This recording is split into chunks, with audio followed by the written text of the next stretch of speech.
Assalamu alaikum everyone and welcome to my channel Islamic Knowledge. Today we are going to start our 5th chapter. Bismillahir Rahmanir Rahim. The chapter name is Iman, the faith of a Muslim. Al-Iman. ईमान एक अरबी का लफ्ज़ है. इसका मतलब होता है यकीन करना. यकीन का मतलब होता है कि आपको किसी पर पूरी तरह अगर यकीन है, आप उस पर पूरी तरह भरोसा करते हैं, तो आप उस पर पूरे दिल से यकीन करते हैं और आपको इस बात में कोई भी शक नहीं होता है. आप उसे पूरी तरह से उस पर यकीन कर रहे हैं और उस चीज़ को सच मान रहे हैं.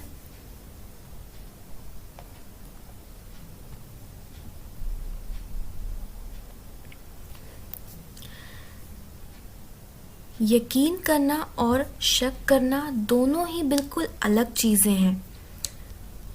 अगर आपको किसी चीज़ पर शक है तो आपको हमेशा ये लगेगा कि शायद ये चीज़ सच नहीं होगी. लेकिन ईमान का मतलब होता है कि अगर आप किसी चीज़ पर यकीन करते हैं तो आप उस चीज़ को पूरे दिल से यकीन करते हैं और उस चीज़ को सच मान कर आप अपनी ज़िंदगी गुजारते हैं.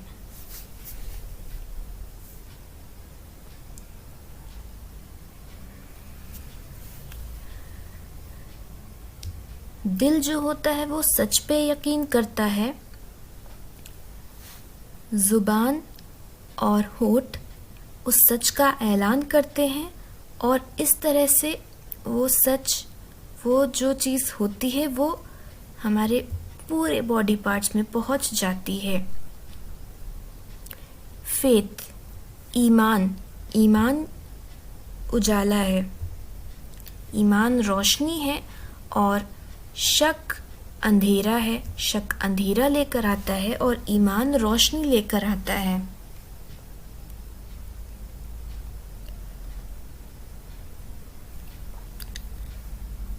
एक मुस्लिम का ईमान होता है इन चीज़ों में. सबसे पहले तो उसको अल्लाह पर ईमान लाना चाहिए. अल्लाह पर, उसके फरिश्तों पर, अल्लाह की किताब यानी कि कुरान पर,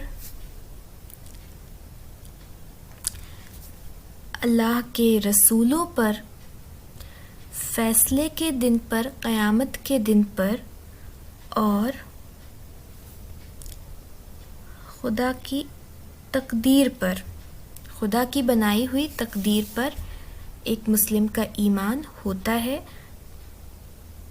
और वो इसी चीज़ को सच मानता है कि अल्लाह ने जो कुछ भी हमें दिया, जो कुछ भी हमारे सामने आएगा, अच्छा होगा बुरा होगा, वो हमारे लिए होगा.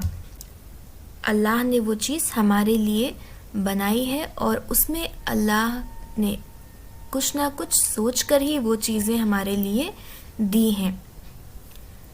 तो एक मुस्लिम का ईमान इन सारी चीज़ों में होना चाहिए. Thank you for watching. Allah Hafiz.